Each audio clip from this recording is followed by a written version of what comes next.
আসসালামু আলাইকুম। খামারি ভাইরা, রেডি ফিডের দাম বৃদ্ধিতে আমরা অনেকে খামারে লস করছি। যে চিন্তা করে শুরু করছি আসলে সেটা হয়ে উঠছে না। এই পিছনে সবচেয়ে বড় কারণটা হচ্ছে খাদ্যের দাম বৃদ্ধি পাওয়া। আপনি যদি আপনার খামারে খাদ্য খরচ কমাতে চান তাহলে বিকল্প একটা পন্থা আছে, সেটা আপনারা মোটামুটি জানেন সবাই। ব্ল্যাক সোলজার ফ্লাইকে খাদ্য হিসেবে ব্যবহার করা।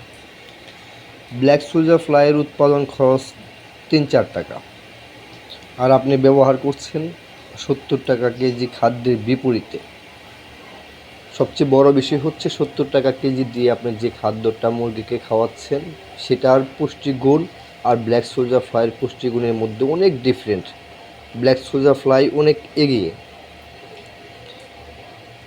আগে আপনারা অনেকে ব্ল্যাক সোলজার ফ্লাইয়ের অনেক প্রজেক্টে দেখেছেন, অনেক ভিডিও দেখেছেন, আজকাল আর তেমন নজরে পড়ছে না।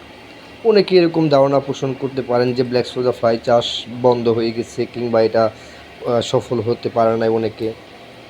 হ্যাঁ, কিছু কিছু মানুষ সফল হতে পারে নাই তাদের কারণে, কিন্তু প্রচুর খামারি আছে, এখনও প্রচুর ব্ল্যাক সোলজার ফ্লাই খামারি আছে যারা দৈনিক ৩00-৪০০ কেজি করে ব্ল্যাক সোলজার ফ্লাই উৎপাদন করছে।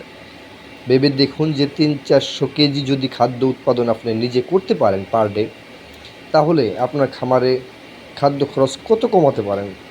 মাছের খাদ্য, মুরগির খাদ্য, হাঁসের খাদ্য, কোয়েল পাখির খাদ্য হিসেবে আপনারা ব্ল্যাক সোলজার ফ্লাইকে ব্যবহার করতে পারেন। এই যে আমরা দেখাচ্ছি এই হাউসটাতে প্রচুর পরিমাণ ব্ল্যাক সোলজার ফ্লাইয়ের লার্ভা আছে। আমাদের প্রজেক্টটা আপনারা দেখছেন, এই প্রজেক্টে প্রত্যেকটা হাউজে ১০০ কেজি করে লার্ভা ধরে, এবং প্রচুর হাউজ আছে।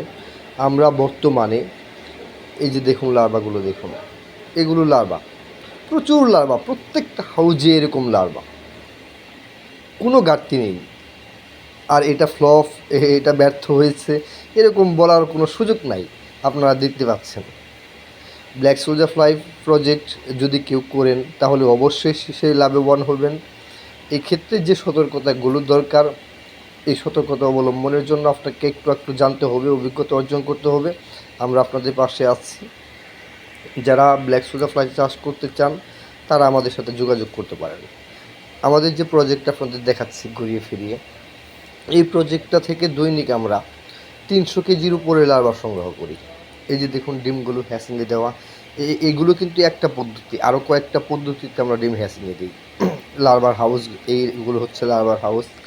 এরকম যেটা বললাম যে প্রচুর লার্ভার হাউস আছে। ব্ল্যাক সোলজার ফ্লাই সঠিক শুদ্ধভাবে করতে পারলে অবশ্যই সেটা সফল। দেখেন আমাদের পিউপাগুলো, প্রচুর প্রচুর পিউপা। আপনারা যারা ব্ল্যাক সোলজার ফ্লাই চাষ করতে চান আমাদের সাথে যোগাযোগ করতে পারেন। আমরা অবশ্যই আপনাকে সর্বোচ্চ সহযোগিতা করব। দেখুন আমাদের লাভ কেসটা, এখানে প্রচুর মাছি, কোনো ঘাটতি নেই, অনেক মাছি, প্রচুর ডিম আসে, এরকম কয়েকটা লাভ কেস আছে আমাদের। বুঝতেই পারছেন ব্ল্যাক সোলজার ফ্লাই চাষ করাটা আসলেই তেমন ঝক্কি ঝামেলা না, সবাই ব্যর্থ হয় নাই, প্রচুর মানুষ সফল। আপনি চাইলে ব্ল্যাক সোলজার ফ্লাই শুরু করতে পারেন। ভালো থাকবেন সবাই, আসসালামু আলাইকুম।